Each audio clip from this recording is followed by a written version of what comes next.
commercial drivers have shown support for the General Transport Union's planned sit-down strike if their demands are not met.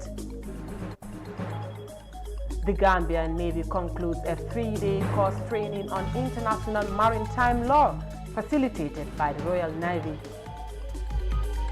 And President Barrow tours site of the OIC road project ahead of the 2022 summit in the Gambia. The Gambia General Transport Union unveiled that a sit-down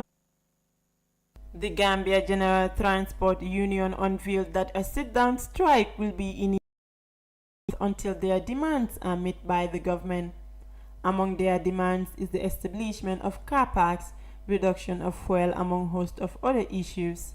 Inadequacy of further roads in the Gambia has been a pertinent issue in the country. This constitutes a traffic jam, a nightmare that delays the daily activities of people in the country. Transport Union boss Omar Cisse said 12 solutions were recommended to the government in a bid to tackle the nightmares in the transport sector. Modumbai, the chief garage in Serekunda, wants the government to prioritize 6 out of 12 demands. Well,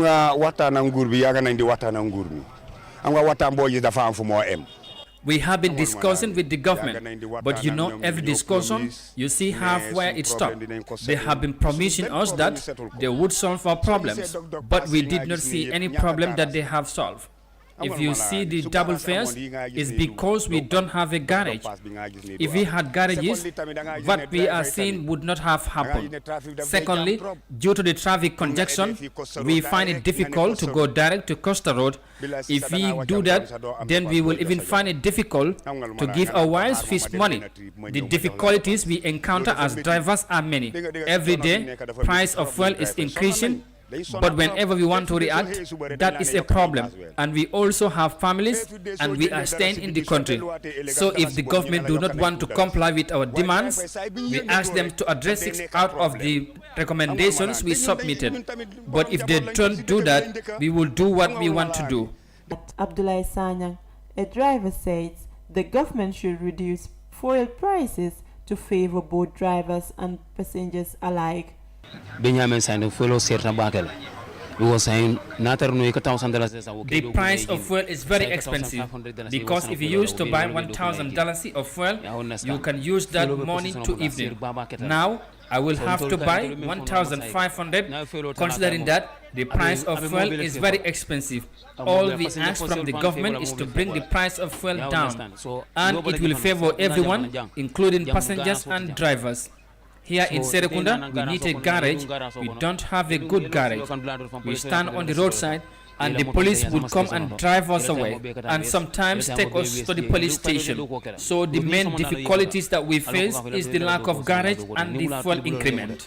Meanwhile, Mama Mane, a passenger, said life will be difficult for them if drivers should embark on the sit-down strike. Because if they should go on with the strike, they will affect us. Even now, the drivers are giving us tough time. I stay at Kunkujang, but we have to pay double fees to Sarakunda. They will say they are going to Latirkunda.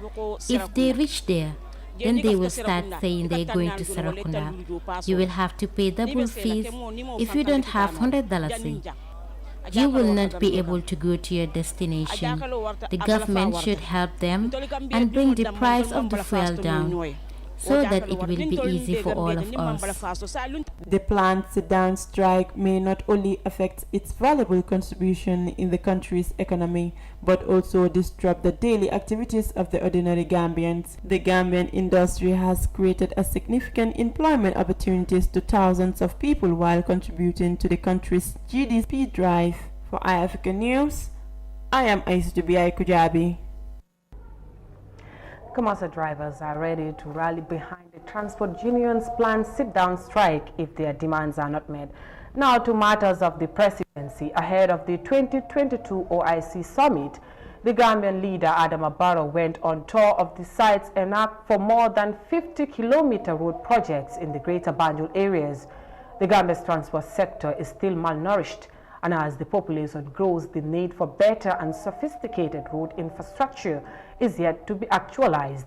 And the OIC road project is expected to fine-tune the unreasonable bad road conditions that gripped the country's way forward.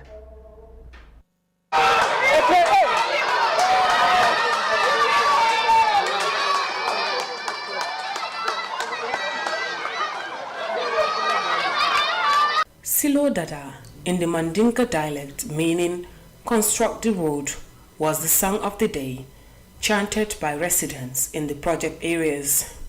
For decades, if not century, vehicles and pedestrians the roads with space struggling during the rainy season when free movement is more or less impossible. Across many roads in the Gambia, including that of the Brufut Wulingana, the narrative of finding streets filled with stagnant water or sandy hips, bumpy holes makes little or no difference. The impact of this phenomena is reflected on the daily movement of people, which punctuated with traffic congestion, especially within the Greater Banjul areas and West Coast areas. Speaking to journalists during the site tour, President Adama Barrow confirmed the deplorable conditions of the road, highlighting how the modernization process would facelift the city sites. These roads are the OIC roads. I have always been briefed by the OIC Secretariat and the Ministry of Works and Road Authority. They have been briefing me, but all the time I see this road on a map. I say, no, that is not enough. I have to go physically and see the roads. And really I'm very, very happy because if these roads are done, they will be alternative roads. They will open up the Gambia. They will reduce the congestion. And now we have agreed with the contractor, we have identified contractors. We are now waiting for no objection from Saudi Arabia. The moment we have the no objection, definitely work will start proper. Construction of the targeted roads was expected to commence sometime in March this year. However, donor procedures coupled with the impact of the coronavirus pandemic have been blamed for the delay. Asked to shed light on whether the road projects will meet the targeted deadline for the 2022 OIC summit, President Barrow expressed optimism in view of the progress so far. You know, when you say OIC, you are talking about 57 countries. 57 countries are making decisions for Gambia to do these roads. So obviously those negotiations are not easy negotiations. That's why it has taken time. But now the most important thing is we have now get to the end of it. We are coming to start work. I think everybody should now celebrate that Gambia is coming to do roads, and the roads that will make a difference in the life of the Gambian people. At a tune of $50 million from the OIC 2022 conference package, the Gambia is expected to construct 50 km of 20 new roads, as well as a massive expansion of the Barton-Hardin Coastal Road Highway linking the Banjul International Airport to the capital city. Some of these stretch roads include the Sukuta Wulinkama, Brufut Ghana Town, and Sanchaba Kirsering roads. The benefits upon the completion of the roads will be a game changer for citizens, according to the Gambian leader. For African News, Sohna Tunkara. Now from that, the Gambian Navy has concluded training course on international maritime law meant to empower officers with understanding on the rights of ship owners, fishing trawlers, and other sea users. The training, facilitated by the Royal Navy through the British High Commissioner in the Gambia, sought to promote safety and security in the maritime. Details of that in this report.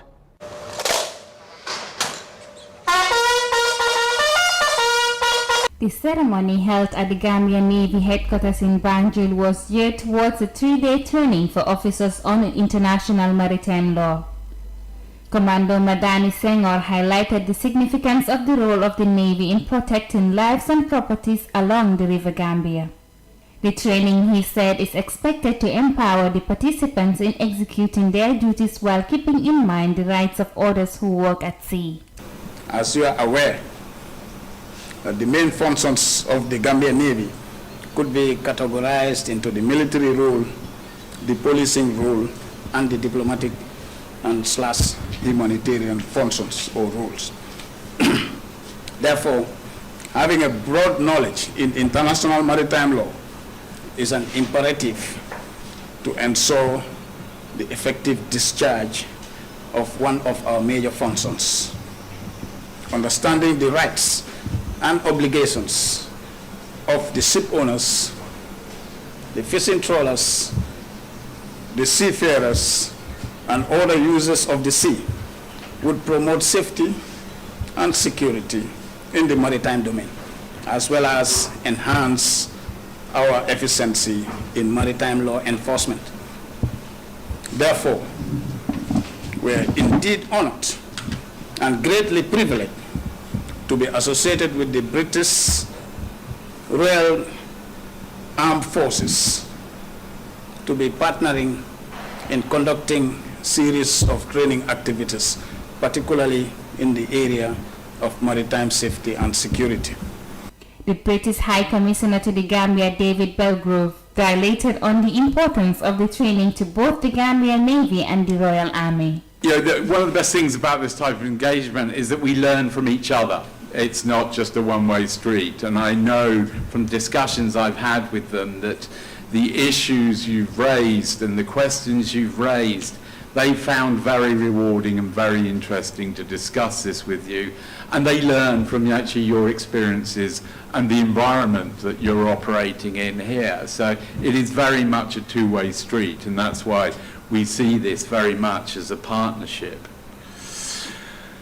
And the area that you've been training on over the last week, the UN Convention on the Laws of the Sea, it's really good that we are both our countries are training on this, because we must, as Charles said, we must all work to support the rules-based international order. For both our countries, for example, fisheries are incredibly important, and yet they need defending. And in fact, Gambia ratified the convention before we did. You ratified in 1984, and I think we didn't ratify until 1997. But it's a reflection of actually how important that we see our maritime environment, in particular our fisheries. The Defense Advisor to the Ministry of Defense, General Cooper of the Royal Armed Forces, described the efforts as complementary to the United Nations ideal of world peace. It is designed to prepare the armed forces with swift military response capabilities as per international standards. But of course, this course is part of a much wider effort. We have, in recent months, been doing a lot as we both try and support the United Nations better and the rule-based international order. You'll be aware that we're putting a lot of effort in at the moment with the Army to help prepare for the United Nations Quick Reaction Force operation that we're all working towards. And we had a very successful course with the Royal Military Police as they train with you to ensure that we're all policing to international standards. And we've had the honour of working with the Gambian Ministry of Defence on the Security Sector Reform Programme since the Gambia re-entered the Commonwealth in 2018. The British Royal Army received compliments for providing the informative lecture session on international maritime law in domestication of UK-Gambia bilateral ties. The primary role of the Gambia Navy is to preserve the sovereignty and defend territorial integrity of the Gambia. Like the other services, these roles are categorized into military, humanitarian, and socio-economic developmental courses. Reporting for iAfrican News, I am Hawan Jai. The Gambia Navy concludes a 3-day training on international maritime law. Now to some COVID-19 update. Since the COVID vaccination started around the world, there has been a lot of misinformation and controversies in administering of the COVID-19 jabs on pregnant women. The communication officer at the expanded program on immunization, Aja Kande, clarified that the vaccine is suitable for pregnant women. The CC files in this report. Although pregnant people are at elevated risk of severe COVID-19 disease and death, countries around the world vary widely in their policies on COVID-19 vaccination in pregnancy. with 41 countries recommending against it. Currently, 91 countries have policies that allow for at least some pregnant people to receive COVID-19 vaccines, 45 of which broadly permit or recommend vaccines in pregnancy.